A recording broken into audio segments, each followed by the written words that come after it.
Software engineer Surender kidnap కేసులో కొత్త twist వెలుగులోకి వచ్చింది.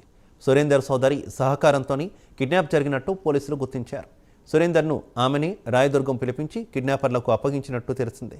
సురేందర్ సోదరి గతంలోనూ ఇదే తరహా కిడ్నాప్లకు పాల్పడి డబ్బులు గుంజినట్టు పోలీసులు గుర్తించారు.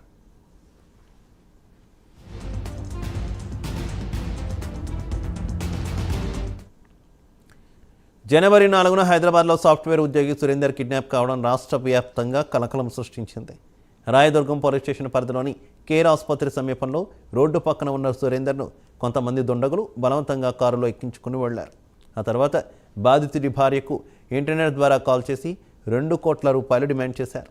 హైదరాబాద్ నడి ఒడ్డున కిడ్నాప్ జరగడంతో పోలీసులు అలర్ట్ అయ్యారు. దర్యాప్తు చేపట్టిన పోలీసులు సురేందర్ను కిడ్నాపర్లు రాయదుర్గం నుంచి నల్లమల అడవులకు తీసుకువెళ్లినట్టు గుర్తించారు.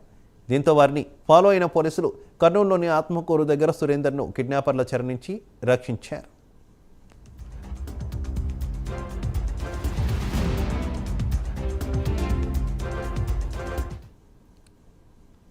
హైదరాబాద్కు చెందిన సురేందర్ను కిడ్నాప్ చేసి తీసుకువెళుతున్న ముఠాను నంద్యాల జిల్లా ఆత్మకూరు అటవీ శాఖ అధికారులు చేసి పట్టుకున్నారు. సాఫ్ట్వేర్ ఇంజనీర్ను కొంతమంది కిడ్నాప్ చేసి నంద్యాల జిల్లా ఆత్మకూరు పరిధిలోని నల్లమల అటవీ పరిధిలోకి తీసుకువెళ్లారని ఆత్మకూరు పోలీసులకు సమాచారం అందింది.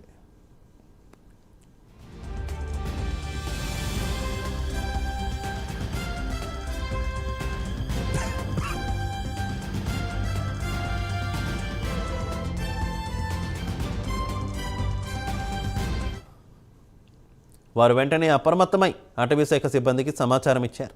ఈ క్రమంలో ఆత్మకూరు బైలోటి ఫారెస్ట్ చెక్పోస్ట్ వద్ద కిడ్నాపర్లను అటవీశాఖ సిబ్బంది అదుపులోకి తీసుకున్నారు. కిడ్నాప్కు సురేందర్ బంధువుల నుంచి కిడ్నాపర్లు 2 కోట్ల రూపాయలు డిమాండ్ చేసినట్టు సమాచారం. కిడ్నాపర్ని అదుపులోకి తీసుకున్న ఆత్మకూరు పోలీసులు అతన్ని హైదరాబాద్ పోలీసులకు అప్పగించారు.